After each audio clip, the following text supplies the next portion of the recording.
CBSE board 2025 के physics के paper में मैग्नेटिक इफेक्ट ऑफ करंट से एक आसान सा क्वेश्चन आया था। क्वेश्चन मैंने अपलोड कर दिया है,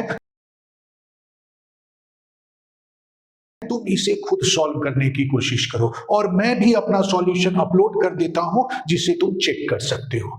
तो देखो, इस क्वेश्चन में हमें एक करंट कैरिंग सेगमेंट दे रखा है जिसमें करंट की वैल्यू 0.5 एम्पियर है और सेगमेंट की जो लेंथ है वह 10⁻⁻² मीटर है। करंट की डायरेक्शन पॉजिटिव एक्स की तरफ है। इस करंट कैरिंग सेगमेंट को हम एक मैग्नेटिक फील्ड में रखते हैं जिसकी वैल्यू 0.4J + 0.6K × 10⁻⁻³ टेस्ला दे रखी है। तुम्हें पता लगाना है कि इस करंट कैरिंग कंडक्टर पर कितना मैग्नेटिक फोर्स लग रहा है। तो देखो, इसको सॉल्व करने के लिए हमें कौन सा फॉर्मूला लगाना पड़ेगा? तो हमें इसको सॉल्व करने के लिए करंट कैरिंग कंडक्टर पर मैग्नेटिक फील्ड में लगने वाले मैग्नेटिक फोर्स का फॉर्मूला लगाना होगा।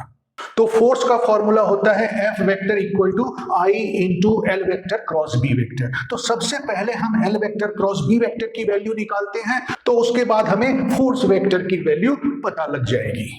अब हम L vector cross B vector निकालते हैं। तो L वेक्टर की वैल्यू मैंने यहां पर लिख दी है, क्रॉस B वेक्टर की वैल्यू यहां पर लिख दी है। और जब इनका क्रॉस प्रोडक्ट करेंगे तो देखो, ये 10⁻² और 10⁻³ जो है स्केलर होने की वजह से मल्टीप्लाई होके 10⁻⁵ आ जाएगा यहां पर। और I कैप को मैं अंदर मल्टीप्लाई कर दूं तो I cap cross J cap जो है वह K कैप देगा। इसी तरह से यहां पर I cap cross K cap जो है वह -J कैप देगा, तो यहां पर माइनस आ जाएगा। तो L vector cross B vector की वैल्यू हो गई 0.4K कैप - 0.6J कैप × 10⁻⁵। अब हम फोर्स वेक्टर के इस फॉर्मूले में वैल्यूज रख देते हैं। तो F वेक्टर में यहां पर I की वैल्यू रख दी और L vector cross B vector की वैल्यू यहां से रख दी।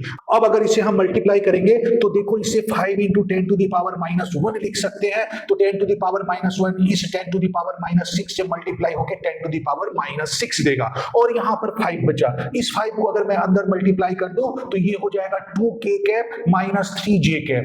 10⁻⁻6 को हम माइक्रो लिख सकते हैं, तो यहां पर माइक्रो न्यूटन आ जाएगा। तो इसे अगर मैं प्रॉपर ऑर्डर में लिख दूं तो फोर्स वेक्टर की वैल्यू हो गई -3J + 2K माइक्रो न्यूटन। और इस तरह से इसका बी ऑप्शन करेक्ट है।